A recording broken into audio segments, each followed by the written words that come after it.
Good morning and welcome to All Things Marcellus with me, Attorney Doug Clark of the Clark Law Firm. I am located at 1563 Main Street in Peckville, Pennsylvania, and I am here with you on this station every Sunday from 8 to 9 a.m. That's every Sunday, 8 to 9 a.m. You can join me for All Things Marcellus. Remember, if you are looking for land owner, property owner, royalty owner information, then All Things Marcellus is the radio show for you, the Pennsylvania landowner and the Pennsylvania oil and gas right owner. I, Attorney Doug Clark at the Clark Law Firm, here it comes, have not, do not, and will not ever represent gas or pipeline companies.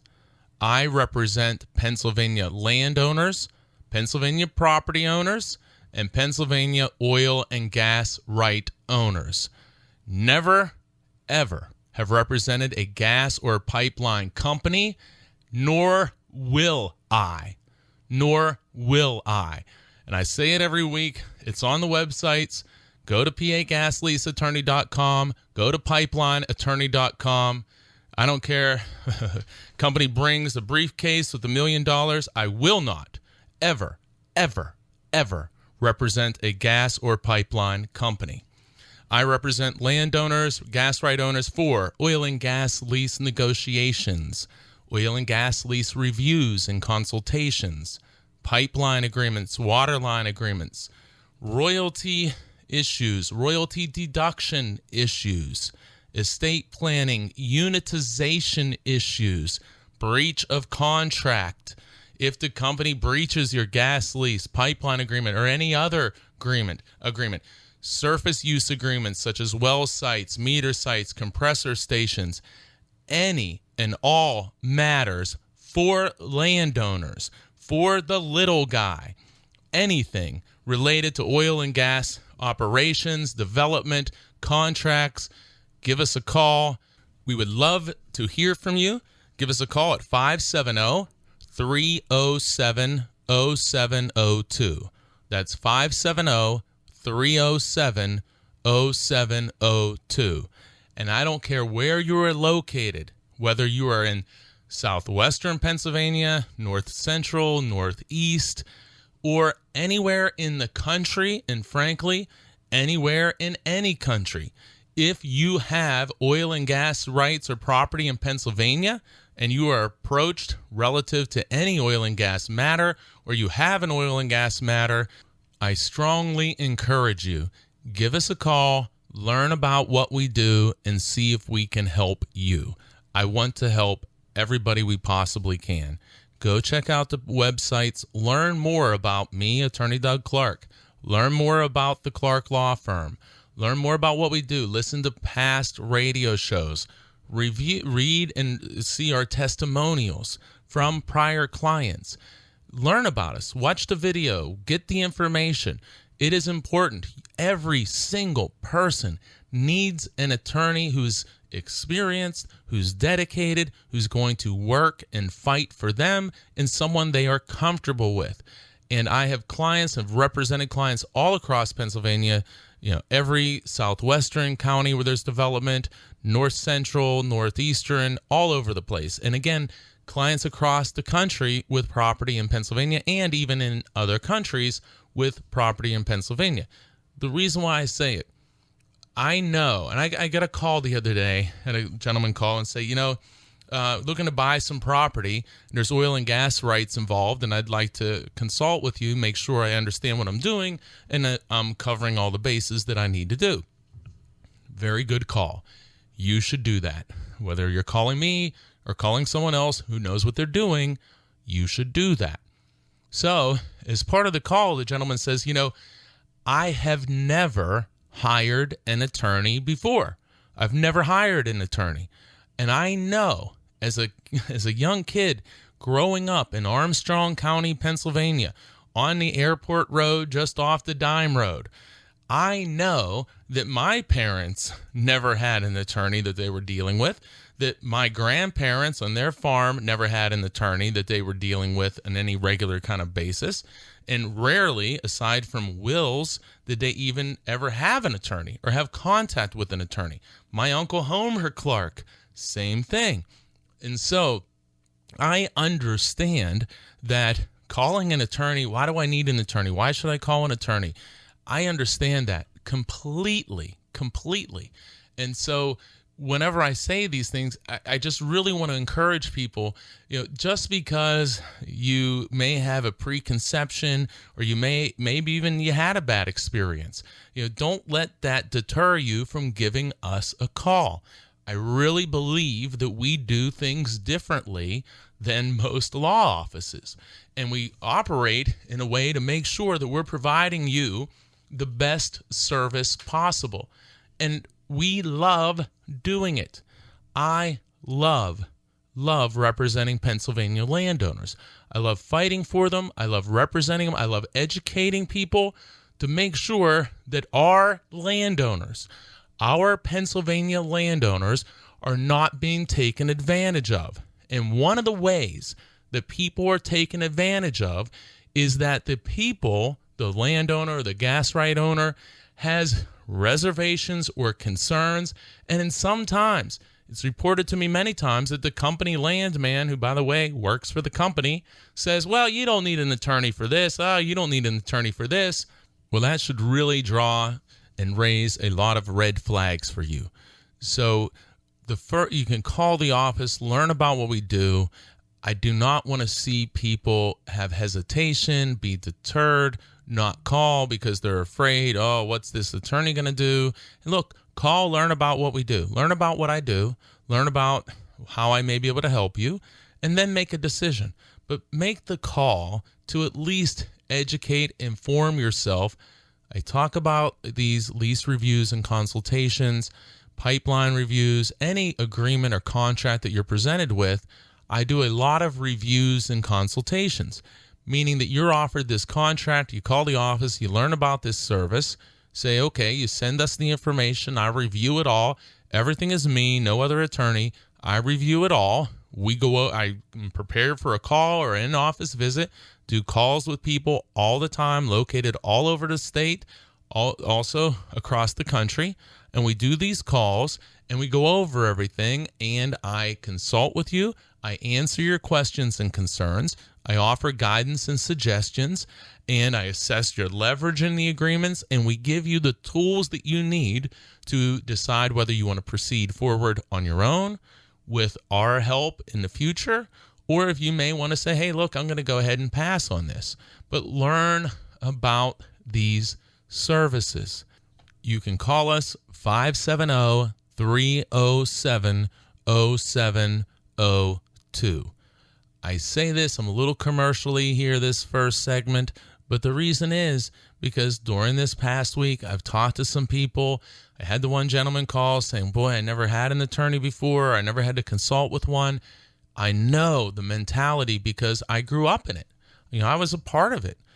And we need to turn that around and understand that there are people out there, and I consider myself one of them, who's out there as a fighter, a champion, an assistant who wants to work for you, the landowner. And we need to raise the bar on our side.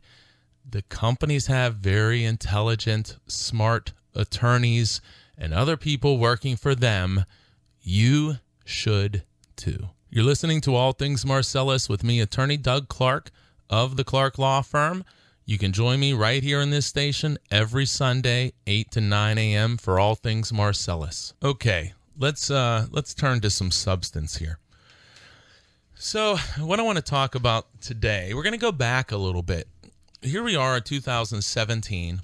By the way, been doing the radio show since 2010. So we're in our 7th year of All Things Marcellus. 7th year of All Things Marcellus. Go check out pagasleaseattorney.com, our website, pagasleaseattorney.com, and the other one, pipelineattorney.com, and you can check out many, many hours of prior radio shows that are available on the website. Again, been doing the show. We're in our 7th year, so check that out as well.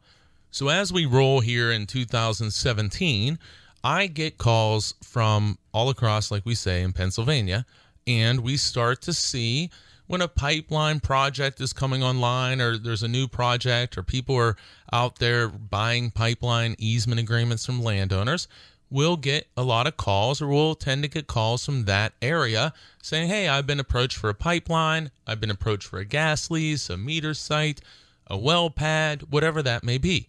So now we see in 2017, things as far as operationally are really starting to pick up in many areas across Pennsylvania, which for a lot of people is very good news.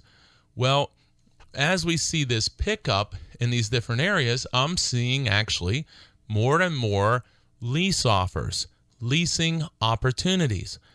I remember again that anytime that you are presented with any contract from a gas or pipeline company, your first thing should be, let's look at this as a potential opportunity, and a potential opportunity which we want to maximize. Well, how do you maximize whatever your opportunity may be? Well, you need to know exactly what you're presented. You need to know how you can maximize this opportunity. And a large part is to assess and evaluate, do you have negotiation leverage? What is the market? And don't be fooled with just the market in your area, but what is the market in your area? What's the general market? There are a lot of factors that you must consider and weigh out in order to maximize whatever opportunity may be presented. Or it may be an opportunity that you look at and say, you know what? I am not interested in this. And you make a decision, thank you, but no thank you, I'm going to pass. But the critical point is that you must properly evaluate whatever it is that you're being presented. You must properly evaluate your negotiation leverage, and then you need to have a plan that you implement to do the best you can. And if you're relying on the company landman who works for the company, you may be making a mistake. Think about that. Think about the thousands of other Pennsylvania landowners before you, and maybe even you previously, relying on the statements that the company is making to you, that their representative is making to you, and relying on that information, which is just designed to hear what they want you to hear, and relying on that to sign an agreement to accept whatever that amount of money that is being offered, to accept the language that's being offered, and to accept the royalty percent, the royalty calculation, to accept flexibility of future operations on your property. You shouldn't be doing that. Whether you call me or someone else, you should not be doing that. It is pretty elementary. We have to stop doing that. When I get back, I'm going to talk about a lease document, a form lease document presented to Pennsylvania landowners, and we're going to break it down a little bit. And like I say, we're doing more and more leasing. More and more people are being presented with leases. So we got to go back. Let's talk about these leases again. And you say, well, I'm already under lease. It still applies. The same lessons and principles apply to a pipeline agreement, to a meter agreement, to a surface use agreement, to any agreement. These things all apply. And unfortunately, some people may shudder as they hear some of this language, because they say, uh-oh, I think I may have this in the lease. But it's important that you know, we want to know the strengths, we want to know the weaknesses. Information, education is key. We want to know, we want to defend ourselves, and we want to make sure that we don't repeat the mistakes that we made, or the mistakes that hundreds and even thousands of other people have made. You're listening to All Things Marcellus with me, Attorney Doug Clark of the Clark Law Firm. Remember, you can join me every Sunday right here, 8 to 9 a.m. If you're presented with any contract, you have a royalty issue, you have a unitization issue, you have a breach of contract issue, give us a call. Love to hear from you. Remember, we're here for the Pennsylvania landowner, the Pennsylvania gas right owner. Give us a call, 570-307-0702. And when we get back, I am going to talk about gas lease terms and why you need to protect yourself. It will all make sense. Stay tuned. I'll be right back after this break. Welcome back to All Things Marcellus with me, Attorney Doug Clark of the Clark Law Firm. Join me right here on this station every Sunday from 8 to 9 a.m. and call to learn more about what we do and how we can help you. 570-307-0702 and visit pagasleaseattorney.com. Visit pipelineattorney.com. Whether you're looking for information or representation, check out the websites. There is a lot of great information there. I'm a little biased because I've written it, but there's a lot of great information there. So go check it out. Free. Listen to prior radio shows. Today's show will be up and available tomorrow. So go check out pagasleaseattorney.com, pipelineattorney.com. Let's raise the level of education for all Pennsylvania landowners and oil and gas right owners. Okay, here we go. I'm excited about this.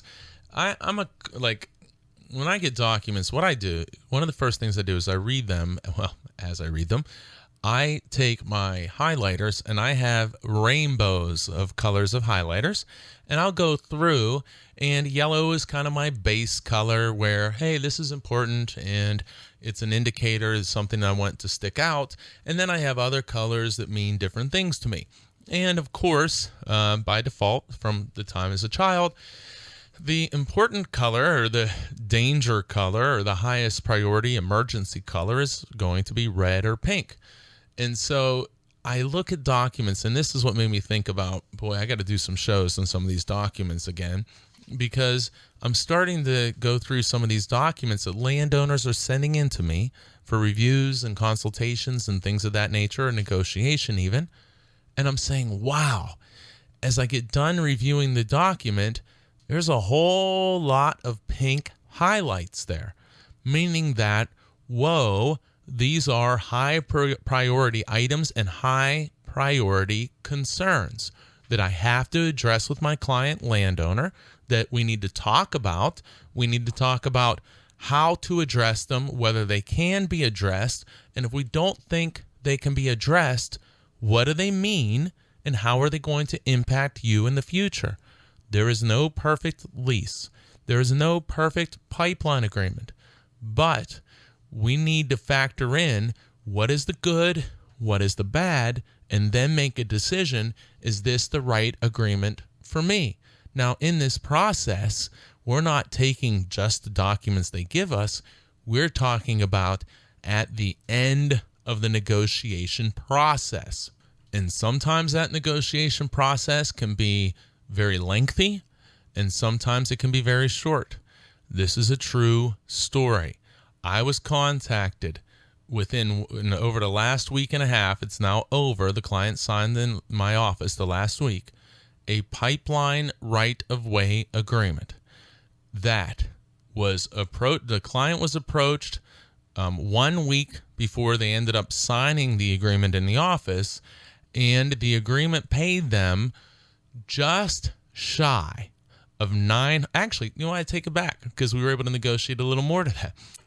The landowner was paid, will be paid. They received their first payment of approximately $190,000 as the option payment, with the subsequent payment if they exercise the option, for a total compensation of approximately, and I think is a little bit higher, $960,000. If you're counting, that's $40,000 less than $1 million.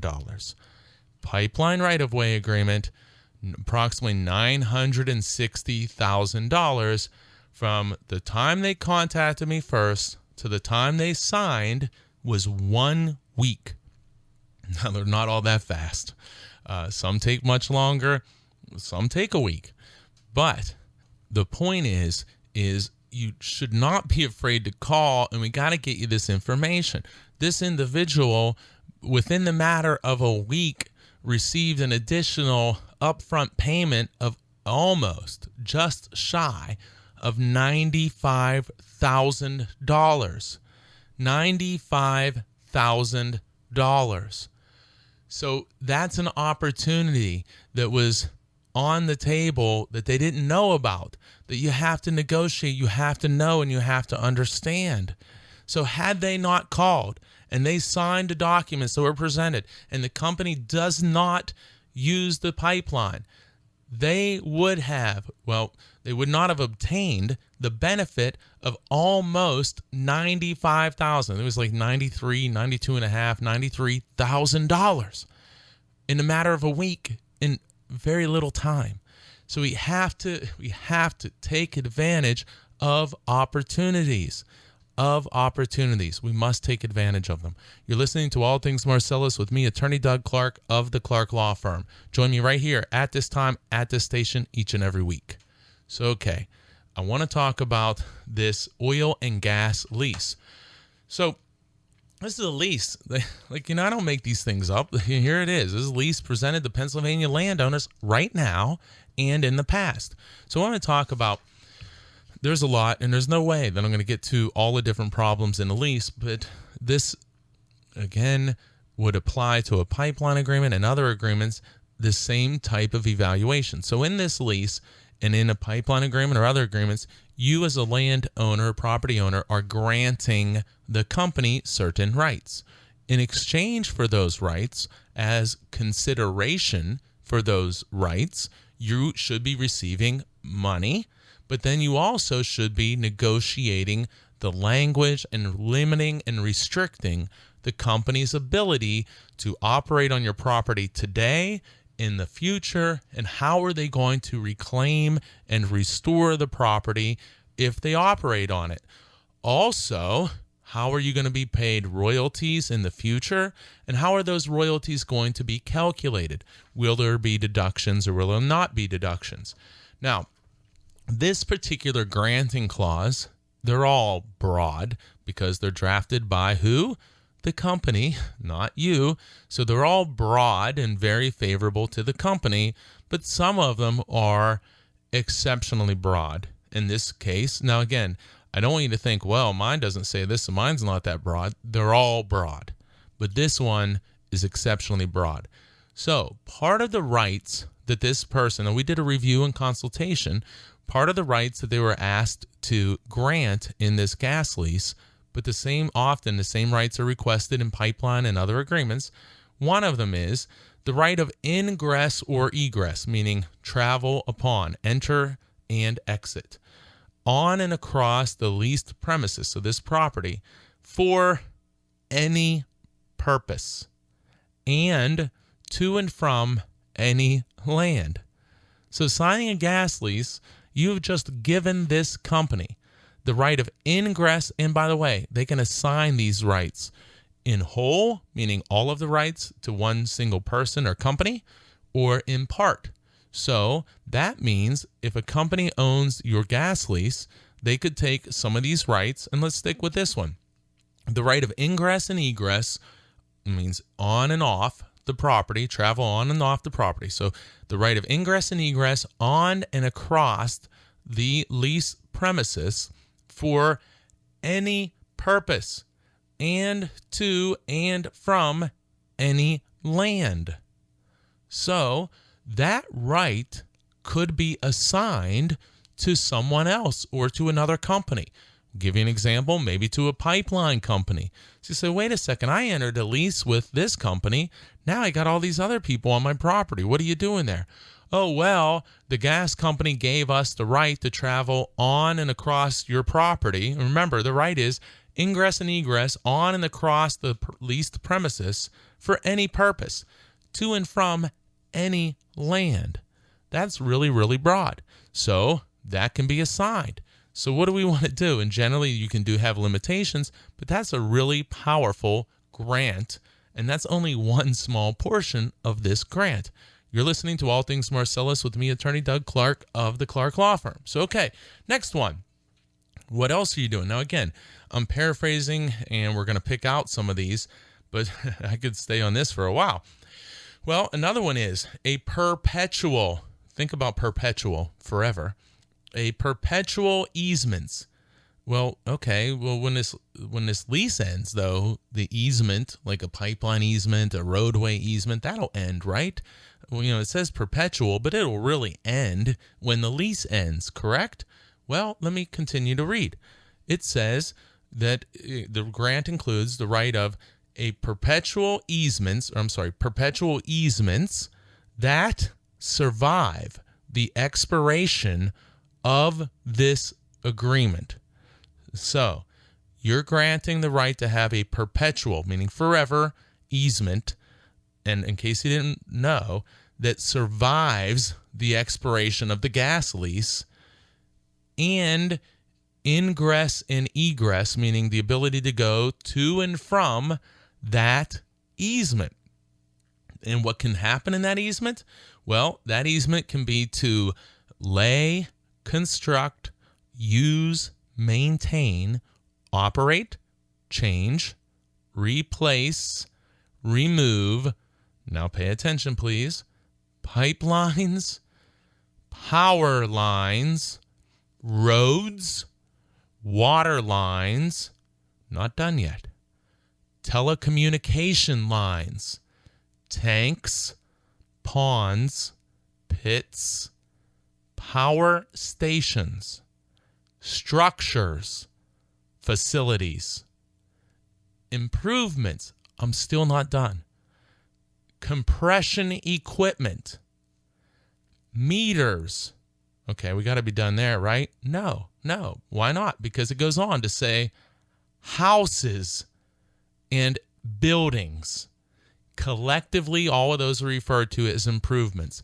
So this granting clause, I'm going to say this again because I think people may say, this guy's full of it. Listen, this is verbatim. Of perpetual easements. So granting the right of perpetual easements that survive the expiration of this agreement, and ingress and egress thereto. So to and from these easements. And the easements are for the right to lay, construct, use, maintain, operate, change, replace, and remove. And then here's what they can do. Pipelines, power lines, roads, water lines, telecommunication lines, tanks, ponds, pits, power stations, structures, facilities, improvements, compression equipment, meters, houses, and buildings. That's verbatim, guys. That's verbatim. That's powerful stuff. And you better know that. And when you're granting a pipeline agreement, you better darn well know, are you granting the right to travel all across my property, to go to other properties, to construct roads, to put facilities, to put meters, valves, pig launchers, receivers, compression equipment? What are you granting? Pay attention to the word appurtenances. And also, pay attention to the words, you're granting rights that are necessary and convenient. Convenient to the company. Well, hey, yeah, company, this is convenient for us, so we're going to go ahead and do such and such. And here's what you will hear later on. Despite what the landman may hypothetically say, we're going to install one pipeline. Yeah, we don't have any intention to put anything above ground. Remember when you hear the words, we don't intend. We don't intend. Well, if you don't intend, then let's write language that says you can't do it. Well, we may change. So if you can't document it, you are leaving that open. So if they say, well, we are going to put one pipeline in, nothing above ground. Oh, this is going to be great. Next hunting season, you're going to have a whole bunch of 12-point bucks running around out there. This is going to be glorious for you. And then, lo and behold, that doesn't happen. And maybe there's a pipeline installed, and maybe you just have a bunch of dough. But no, seriously, you find that all of a sudden now there's something above ground. Or maybe there's a roadway now that goes to your pipeline easement. Maybe now they come back to put in a second pipeline. And maybe they put an above ground water line there. Maybe they put a power line there, electric line there, a cable there, a fiber optic line there. And you say, hey, whoa, wait a second, company. This isn't what we talked about. This isn't what you said you were going to do. And you're going to find in virtually all cases, the gentleman or lady who told you what these intentions were is probably not around anymore. They're probably in another part of this state or the country telling a landowner, here's what we intend to do in a different project for a different company. And they're long gone. And so now what do you have? You have the document you signed. You have the document you signed. And the company will say to you, and if you went through this, you'll know because you've heard it, they'll say to you, you signed the agreement, and the agreement gives us the right to do this, and therefore we're going to do it. And if you were confused or you didn't know, well, you shouldn't have signed the agreement. Or if you're unhappy now, well, you should have went to an attorney. Well, company, you're lambing, so why would I go to an attorney? I didn't need to. Well, you shouldn't be taking advice from a landman who works for the company, not you, the land owner. So we need to make sure that before we sign agreements, we know what they say, we know what they do, we negotiate them, so in years into the future, we're not surprised. Our job is to limit authority, maximize compensation, and protect you and your property. The company's job is to have as broad-based, wide-open agreement to allow them to do as much as they can possibly do in the future and to pay you as little as possible. They have a fiduciary duty to their stockholders to maximize profits. You have a fiduciary duty, my opinion, to yourself and to your family to maximize your own compensation and to protect your property and to limit authority in the future for yourself, for your children, and for your grandchildren. That's the playing field. How about we start saying to the companies, we're real company friendly. Here, agree to this company. No, they're not going to do that. So it's a adversarial situation. Doesn't mean adversary you to go fighting people, but it's adversarial where we need to negotiate to maximize the benefits for you, and they're trying, and they know what they're doing. They're trying and to maximize the benefits for them. And boy, is that apparent whenever you read something that says that you're granting the perpetual easements that survive the lease agreement, even when it ends, and you're giving the company the right to ingress and egress to construct, replace, remove pipelines, power lines, roads, water lines, telecommunication lines, tanks, ponds, pits, power stations, structures, facilities, improvements, compression equipment, meters, houses, and buildings. Boy, that should open your eyes. You're listening to Attorney Doug Clark. This is All Things Marcellus. You can join me right here every Sunday from 8 to 9 a.m., and I hope you do, because we need to get this information out to you. If you are presented with any agreement, if you have a royalty issue, a unitization issue, if a company has breached your agreement, if you are buying or selling oil and gas, a property with oil and gas rights, give us a call, learn what we do, see if we can help you. We have helped so many Pennsylvania oil and gas right owners. We want to level the playing field for you, and we want to help you. Give us a call, 570 307-0702. When I get back, I only went through, I'm going to granting clause. I went through 2 sentences so far. This is at least 5 radio shows worth. So stay tuned. I'll be right back after this break. Welcome back to All Things Marcellus with me, Attorney Doug Clark of the Clark Law Firm. Remember, join me right here every Sunday on this station at this time, 8 to 9 a.m. for All Things Marcellus. So we're talking about the granting clause in an oil and gas lease. Remember, granting clause, where you're granting the company the rights.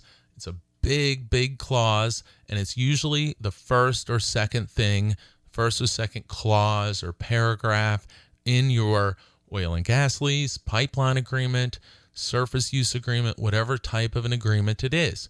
So I'm going to jump back into it. I only went through 2 sentences really so far. So I'm going to pick it up maybe a little bit here, but there's so much to go over. And again, that should give you guys an idea of what the potential problems are. We're only in paragraph 1 here. So going on. Also, you're granting under this gas lease the right to use the improvements or the leased premises. Now remember, improvements were all those things I read to you before. The improvements are, I'm going to be real quick, pipelines, power lines, roads, water lines, telecommunication lines, tanks, ponds, pits, power stations, structures, facilities, improvements, compression equipment, meters, houses, and buildings, collectively called improvements. So then it goes on to say that you're granting the company the right to use these improvements, all the things I just said, to use the improvements or the leased premises for the transportation, production, and development of oil and gas wherever produced or located. Wherever. So not just from your property, not just from a unit that you are a part of, but from literally anywhere. So telecommunication lines, meters, houses, buildings, they have the right to use those. Pipelines, they have the right to use those improvements or leased premises for the transportation, production, and development of oil and gas wherever that oil and gas is produced or wherever it is located. Wow, powerful. You're listening to All Things Marcellus with me, Attorney Doug Clark. Next, granting clause. Next sentence.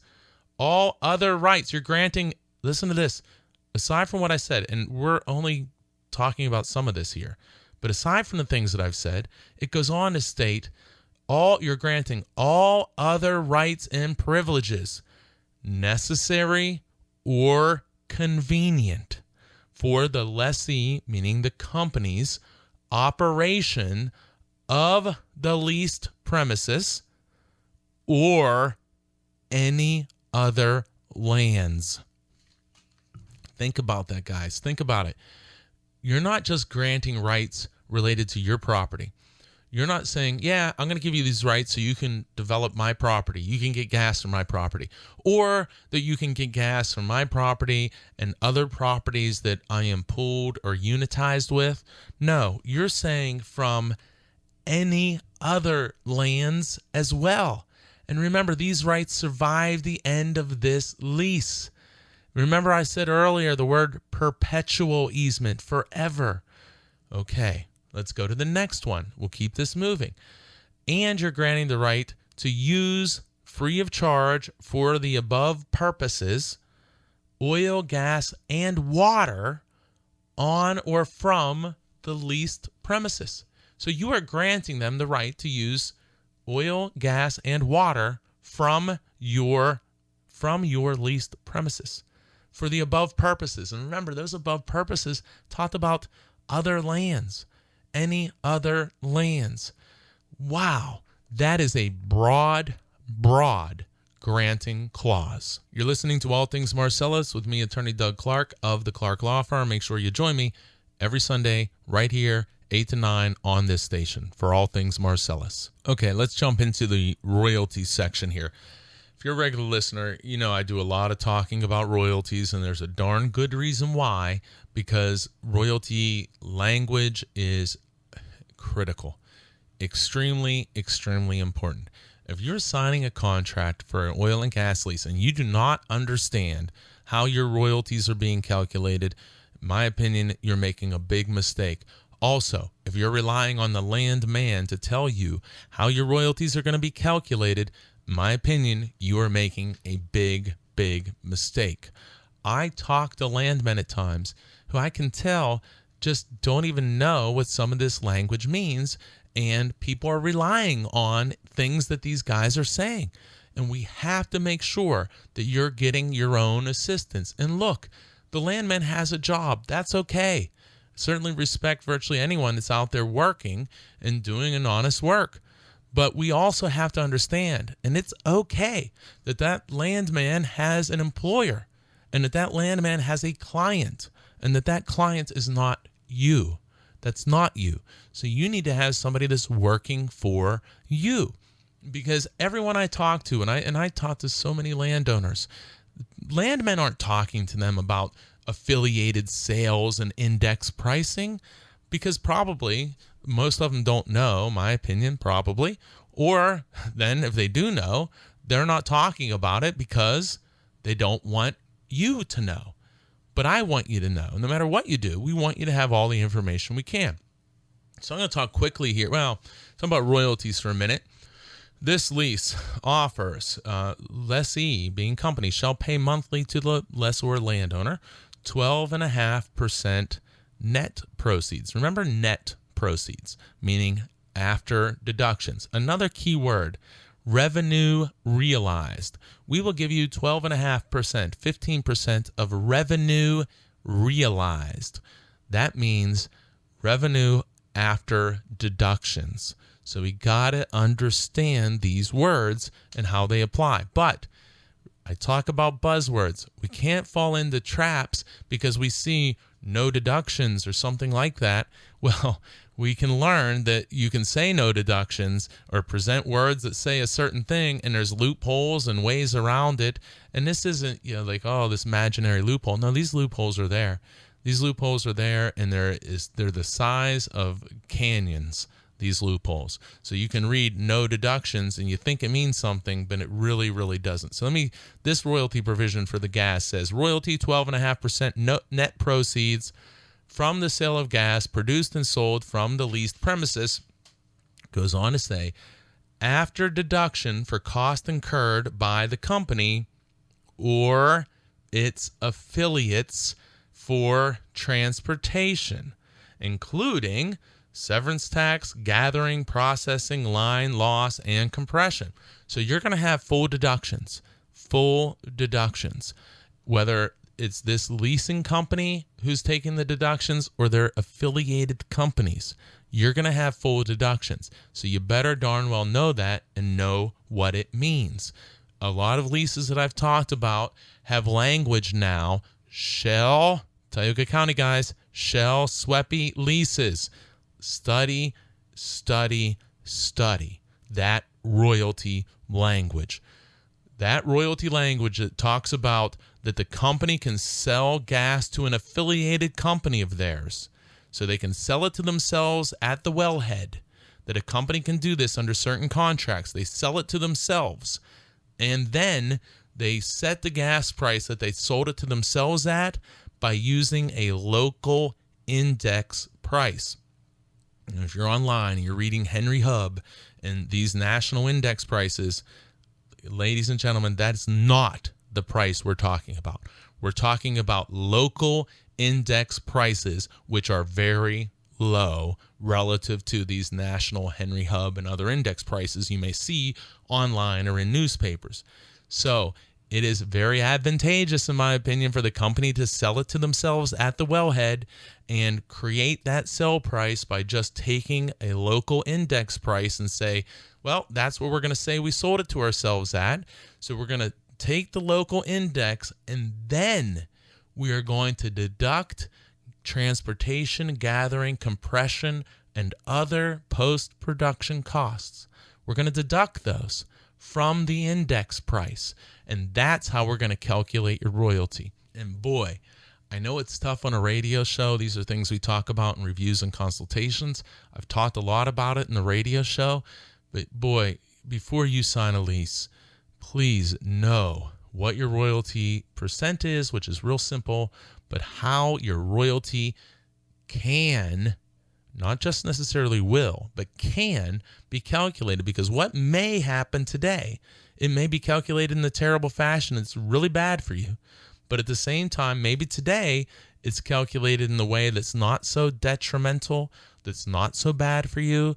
But then in the future, things change and the company calculates your royalty in a different fashion and says, hey, look, we're allowed to do it under your lease. And that has happened. That has happened many times, many times. So you have to know this before you sign. You're listening to All Things Marcellus with me, Attorney Doug Clark of the Clark Law Firm. Really encourage you, if you're going to sign or you're thinking about signing anything, at least give us a call, do a review and consultation. Get informed and educated.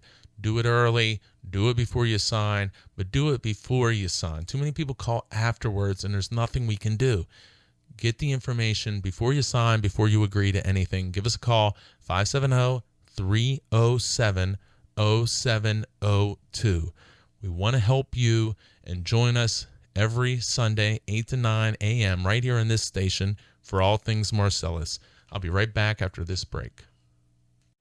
Welcome back to All Things Marcellus with me, Attorney Doug Clark of the Clark Law Firm. This is our last segment. It's a short one, so let's jump into it. So talking about a gas lease offer. Going through, I'm going to highlight, and there's a lot here I could talk about, but we're short on time, and I'm sure we'll talk about this in the future. But let me jump into this. Next segment I want to talk about is the pooling and unitization section. Pooling and unitization. Unitization is a major area of confusion, lack of understanding, or misunderstanding by landowners and gas right owners. Real quick, pooling unitization means combining your property together with other properties around or located close to you to form a production unit. So you pool, or you bring together a group of properties and you designate, the company will designate a unit or an area of production, which can be anywhere. There's no set size, but say usually they're over 400 or 500 acres up to well over 1,000 acres. That's the production unit. Normally then, landowners are paid royalties based upon the gas that comes out of the production unit where they have acreage located within the production unit. So there's a formula. You look at how large the unit is that your property is located within. You look at how much property you have. You look at what your royalty percent is, and there's a formula that provides you with what your interest is. And it's called a decimal interest. We've talked about this before, but there's a formula that says, here's what your interest as an individual gas right owner, landowner with gas rights, here's what your interest is in the gas that's produced from that unit. So there's a very actually fair mathematical formula where you take your acreage, you look at how many acres in the unit, you look at your royalty price, and there's a formula that gives you a number, which is your decimal interest, and that dictates how much ultimately you get in royalties. Every company out there, that's the formula you see. This lease, though, this lease has some very, very, very disturbing language to me. Anyway, and I'll read it to you and see if it disturbs you at all, and or concerns you or disturbs you. Should concern you, and it should probably disturb you as well. But this lease, it says that they will pay you, in the pooling and unitization, that they're going to pay you based upon the following. The following one or two, one of these methods. The first is the one that you see all the time. The second one is wow. Okay. So first method, number one, they'll pay you in the proportion of the leased premises acreage, meaning your property, your leased acreage, the portion of it that is in the pool, which is in that unit, which is in the pool or unit, that bears to the total acreage in the pool or unit. So just kind of what I said there of we look at how many acres you have, then we look at how many acres are in the unit, and you're going to get paid royalties based upon your acreage in the unit, and then that in relation to how large the unit is. That's fair, okay? That's fair. There's no problem with that. But it says that they can pay you in one of two ways. One, the way I just told you, which is mathematical, which is fair, nothing wrong with that way. But for some reason, there's a second way. And this is something you don't see in a lot of leases. And always, when we see something sometimes and we never see it another time or anywhere else, we need to pay attention. Well, here's the second way. They could also pay you, quote, any other method or basis approved or allowable. Approved or allowable. Allowable means not illegal. So approved or allowable under law or government authority, or that lessee, being company, believes to be fair and appropriate. So they could pay you according to how many acres you have in the unit and the size of the unit, or they can pay you in any way that they deem appropriate, as long as it's not a violation of the law. Why in the world would a company need that language in a lease? There's not a bunch of companies using that language, but this one is. And this is a lease presented in Western Pennsylvania all the time, now in Tioga County. We need to watch out for this. Why is that there? Ask the landman. I bet you they have no idea. Ask the company. Probably a lot of those people don't know either. But we have to identify these issues and address them. We must identify them and we must address them. There are many other provisions in this lease that I'd like to talk about. We're running low on time here today, but I want to stress, look, these problems in this lease apply to many other leases as well, and they apply to other agreements as well. To many other leases and other agreements, and we have to use the same analysis in all of these cases. And I want to talk for a minute to northeastern Pennsylvania landowners, but this applies to everybody, but doing more and more work. There's a lot more going on.